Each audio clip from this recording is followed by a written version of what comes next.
हमने अपने previous video में अनसुपरवाइज्ड मशीन लर्निंग एल्गोरिथम के बारे में पढ़ा, जहाँ पे हमने क्लस्टरिंग एल्गोरिथम के बारे में देखा था और डायमेंशनलिटी रिडक्शन टेक्निक के बारे में भी देखा था कि कैसे हम लोग डायमेंशंस को रिड्यूस करते हैं।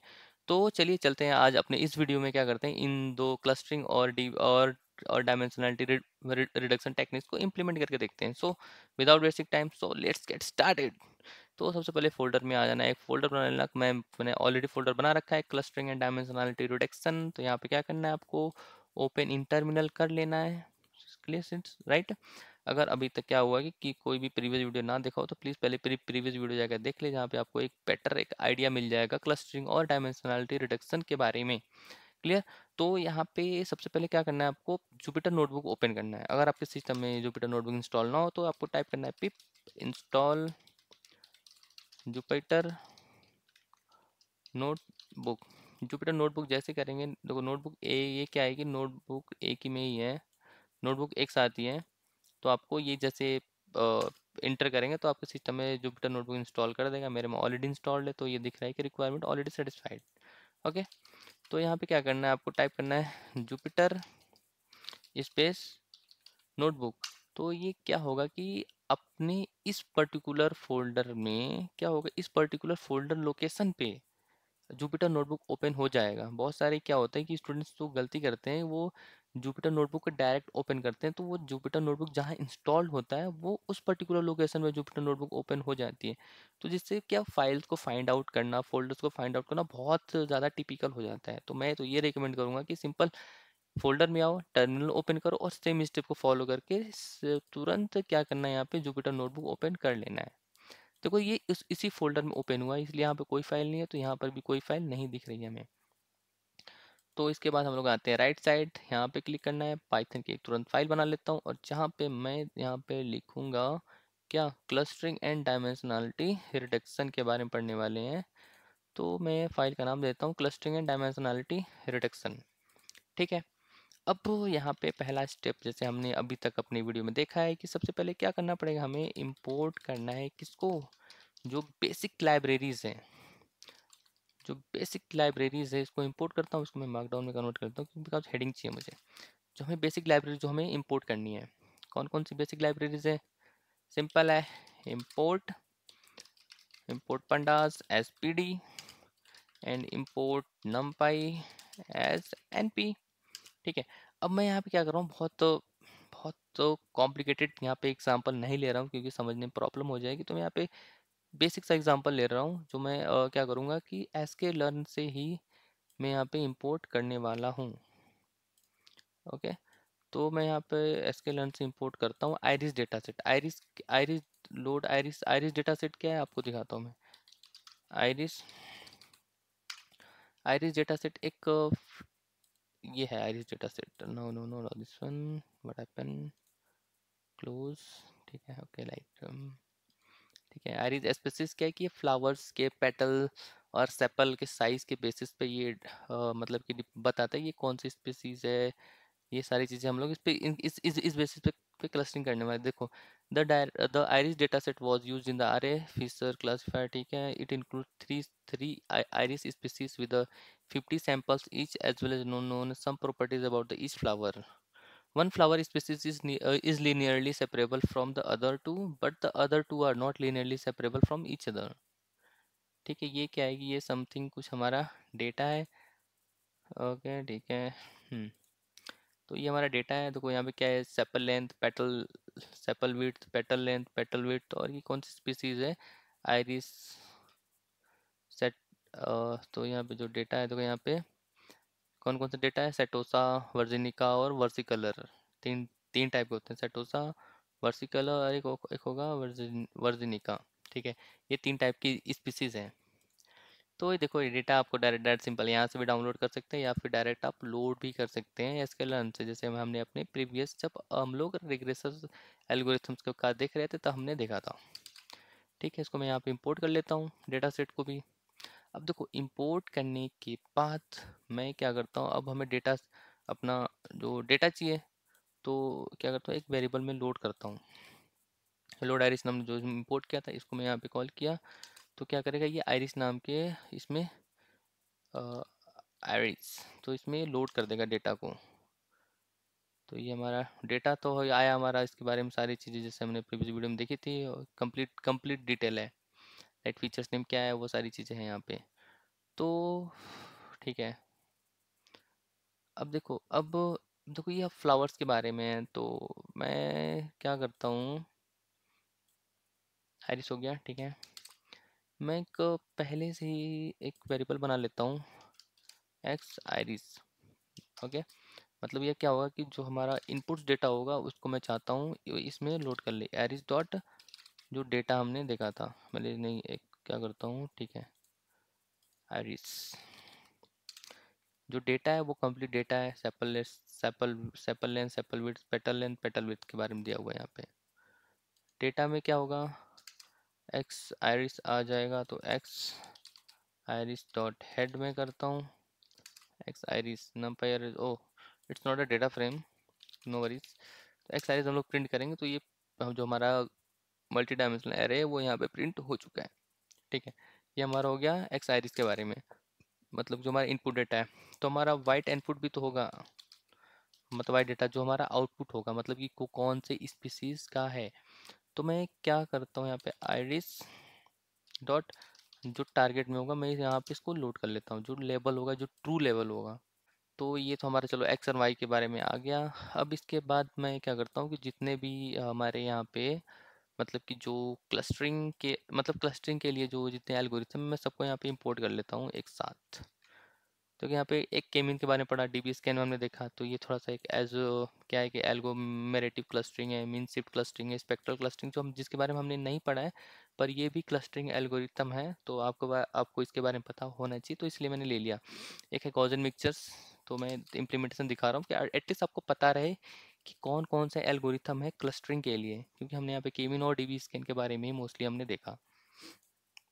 ठीक है, हमने यहाँ पे क्या कर लिया, मॉडल को इंपोर्ट कर लिया।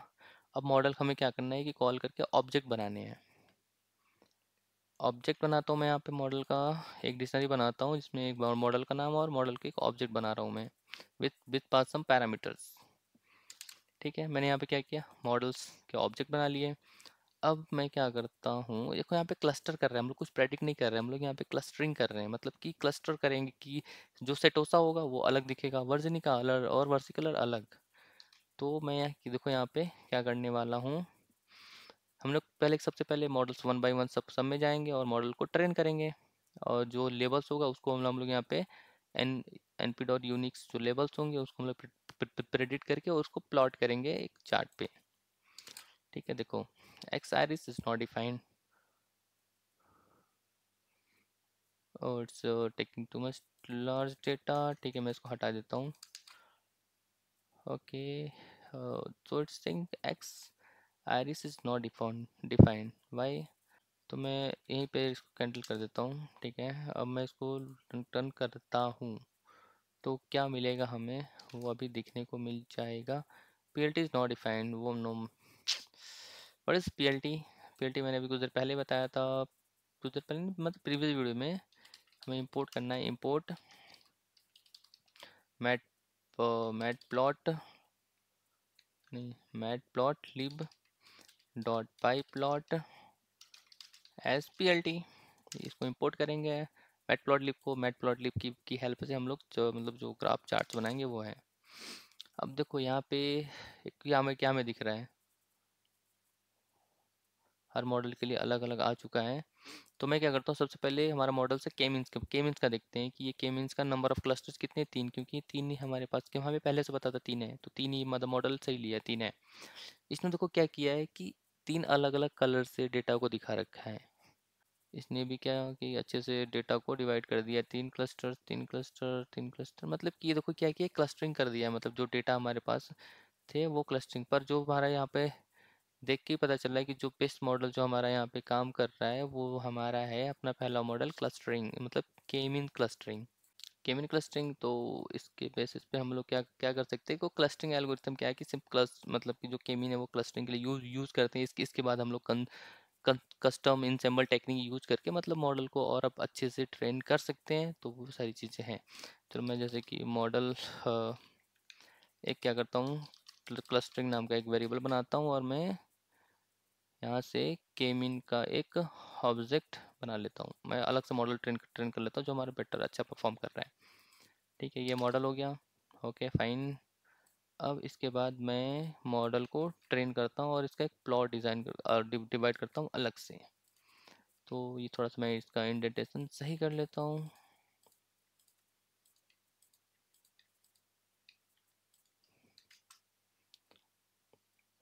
तो ये हमारा केमिन क्लस्टर्स जो है, नंबर्स ऑफ क्लस्टर आइडेंटिफाई 3, और ये हमारा डेटा है। तो ये तो हो गया कि हमारे जो क्लस्टरिंग एल्गोरिथम कैसे, मतलब जो इतने सारे क्लस्टरिंग एल्गोरिथम है उनको कैसे इम्प्लीमेंट करेंगे, वो सारी चीज़ें हमने देख ली है। अब देखते हैं कि हम लोग का जो डायमेंशनलिटी रिडक्शन है उसको कैसे करने वाले हैं। तो मैं एक क्या करता हूँ, हेडिंग बनाता हूँ dimensionality reduction. Dimensionality reduction techniques, मतलब डायमेंशनलिटी रिडक्शन टेक्निक्स में मतलब वो कौन कौन से एल्गोरिथम है उनके बारे में हम लोग देखेंगे। तो यहाँ पर भी सेम हमने, चलो लाइब्रेरीज तो ऊपर इंपोर्ट कर ली है, तो हमें चाहिए डेटा। डेटा भी मैं यहाँ से इंपोर्ट कर लेता हूँ from sklearn dot data sets with line. क्या करता हूँ, from sklearn dot data set मैं यहाँ से इंपोर्ट करता हूँ किसको, लोड डिजिट्स, ये भी एक डेटा है। तो इंपोर्ट कर लिया। इंपोर्ट करने के बाद मैं इसका पहले एक वेरिएबल बना लेता हूँ। हमने इंपोर्ट कर लिया, अब मैं डेटा को लोड कर लेता हूँ। डिजिट नाम के एक वेरिएबल में लोड डेटा सेट को मैंने लोड कर लिया। अब डिजिट में दिखाता हूँ, डिजिट में क्या है। डिजिट्स में कोई डेटा के बारे में, और मतलब कि कौन कौन से पिक्सल वैल्यू है, फीचर नेम, टारगेट वेरिएबल 1 2 3, मतलब कि नंबर मतलब है 0 से लेके 9 तक के बीच का डिजिट। और ये बताएगा मतलब वहाँ से बहुत सारे पिक्सल्स, फीचर्स नेम क्या है, पिक्सल वैल्यू है। एक इमेज है, उसकी पिक्सल वैल्यू बहुत सारी होंगी, पिक्सल वैल्यू, तो उस पिक्सल की वजह से बहुत सारे कॉलम्स हैं। पर अब क्या है कि यहाँ पे बहुत सारे कॉलम्स, मैं आप दिखाता हूँ। तो मैं दिखाता हूँ, तो सबसे पहले चलो ठीक है, पहले मैं डेटा को लोड कर लेता हूँ। क्यों इतना करना, मैं जो हमारा था एक वेरिएबल क्या था, एक्स डिजिट। तो सबसे एक्स डिजिट, और मैं क्या करता हूँ यहाँ पे साथ में डेटा को स्टैंडर्डाइज कर ले रहा हूँ, मतलब कि स्टैंडर्ड, मतलब कि स्टैंडर्डाइज मतलब कि इसका क्या होगा कि ये डेटा को नॉर्मल डिस्ट्रीब्यूशन में कन्वर्ट कर देगा। और ट्रू वैल्यू जो है हमारे विजुलाइजेशन पर्पज के लिए वो है एक्स डिजिट, और एक्स डिजिट के ये आ गया हमारा डिजिट्स। ठीक है, standard scaler is not defined, why, because हमने इसको लोड नहीं, इंपोर्ट नहीं किया है। तो चलो इंपोर्ट कर लेते हैं, इसको इंपोर्ट करता हूँ मैं। स्टैंडर्ड स्केलर इंपोर्ट हो गया, मैं इसको इंपोर्ट कर लिया। अब देखो, जो एक्स डिजिट है ये हमारे सारे इनपुट्स हो गए, एक्स हो गया। ठीक है, मतलब कि यह क्या, मतलब कि ऊपर हमने जैसे डेटा को देखा था, DIGITS डिजिट्स। यहाँ पे जो फीचर नेम है, पिक्सल 1, पिक्सल 01, पिक्सल 02, पिक्सल 3, यहाँ पे बहुत सारे फीचर्स हैं, राइट। यहाँ पे बहुत सारे फीचर्स हैं। अब इन फीचर्स को हम लोग कैसे मतलब क्या कर सकते हैं कि डायमेंशनलिटी रिडक्शन टेक्निक का क्या था कि हम लोग फीचर्स को रिड्यूस करेंगे कि जो हमारे डेटा सेट का सिमेंटिक मीनिंग हो वो चेंज ना हो, वो लॉस ना हो, राइट। अब चलो यहाँ पे जैसे कि मैंने काफ़ी सारे मतलब डीबी, मोस्टली तो डीबी स्कैन के बारे में पढ़ा था, पर कुछ और एल्गो मतलब कि हमने नाम सिर्फ लिया था, पढ़ा नहीं था। तो वो सारे पहले इंपोर्ट कर लेता हूँ मैं।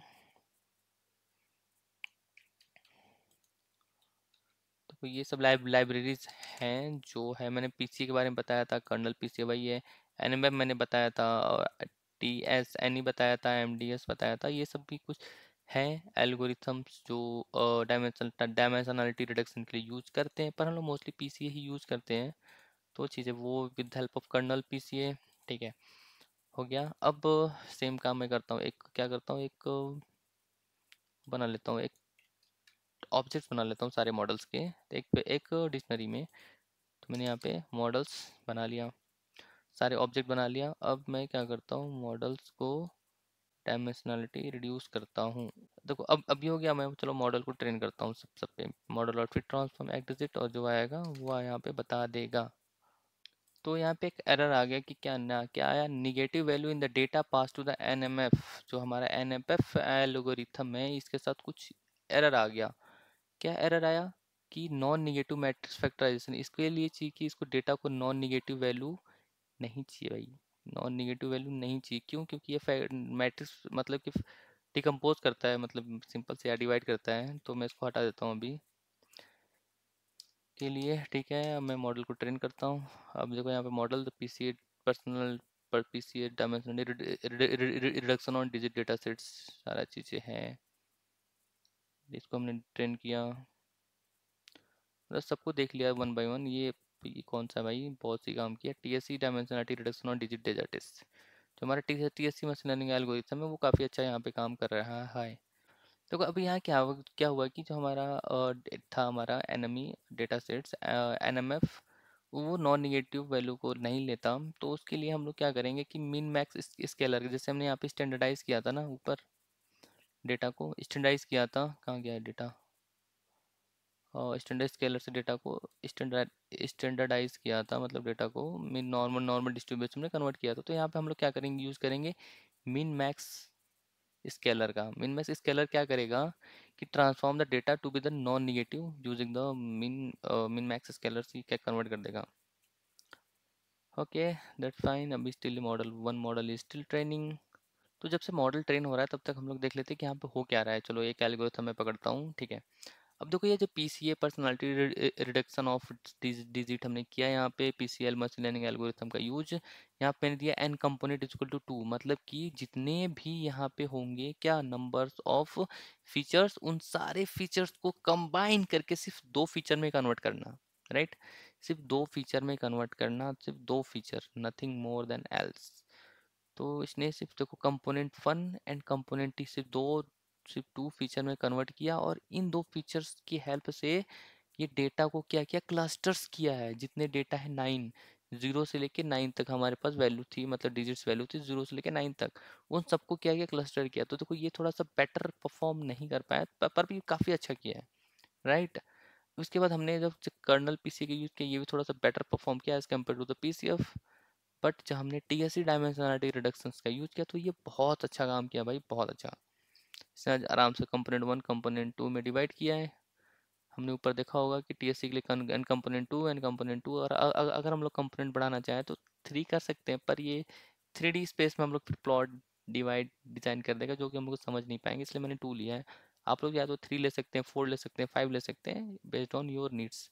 Just take an example, like if हमारे पास 100 फीचर्स हो तो हम लोग उसको 10 फीचर्स में कन्वर्ट कर सकते हैं। तो वो काफ़ी एक अच्छा होगा अपने मॉडल ट्रेनिंग के लिए, जो कि सिमेंटिक मीडिया जो डेटा का मतलब होगा वो चेंज ना हो, ऐसे वो काम करता है हमारा। तो अभी आने वाली वीडियो में मतलब हम लोग कभी देखेंगे जब टाइम मिलेगा, तो इन सभी एल्गोरिथम के बारे में कि यार कि कैसे काम कर रहे हैं, इनका इनके इन डेप्थ जाके देखेंगे कि कैसे हो रहा है सारी चीज़ें। तो एक एक था हमारा एमडीएस मल्टी डायमेंशनल स्केलिंग डायमेंस, इसका तो ये भी ठीक काम किया, पर उतना नहीं है यार। पर मेरे हिसाब से मतलब सबसे बहुत सी काम तो इसने किया है, TSC dimensionality reduction the digital data sets. मतलब कि इसने सारे जितने फीचर्स है उसको 2 फीचर में कन्वर्ट करने के बाद भी और सबको अच्छे से क्लस्टर कर दिया।